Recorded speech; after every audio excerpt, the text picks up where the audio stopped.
C'est une nouvelle page qui se dessine pour la Nouvelle-Calédonie.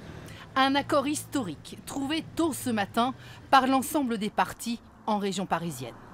La création d'un État de la Nouvelle-Calédonie est actée, un État intégré à la République française, une sorte d'État dans l'État aux compétences accrues. C'est un statut qui est évidemment dans la France, à partir du moment où les compétences régaliennes sont exercées par l'État.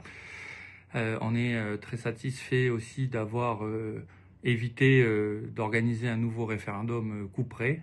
Il n'y a plus de référendum de prévu en fait pour la Nouvelle-Calédonie, que ce soit dans 15, 20, 25 ou 30 ans. Si les Calédoniens restent français, une nationalité calédonienne sera créée.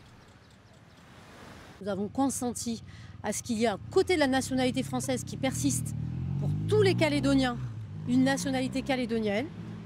Une nationalité française et calédonienne étant indissociables l'une de l'autre. C'est un compromis qui nous permet donc de dérouler devant nous un accord politique qui soit équilibré donc et qui nous permet de construire ensemble entre le monde. Il y a 10 jours, face au blocage des négociations, Emmanuel Macron avait ouvert une nouvelle séquence de discussion. Un sommet de la dernière chance lancé au palais de l'Élysée et organisé dans un hôtel à Bougival, près de Paris. Après les émeutes de mai 2024, faisant 14 morts et plus de 2 milliards d'euros de dégâts, les attentes étaient immenses. Ce matin, sur les réseaux sociaux, le Premier ministre a exprimé sa fierté d'un accord à hauteur d'histoire.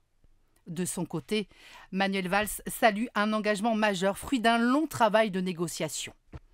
Un référendum local doit maintenant venir valider ce nouvel accord.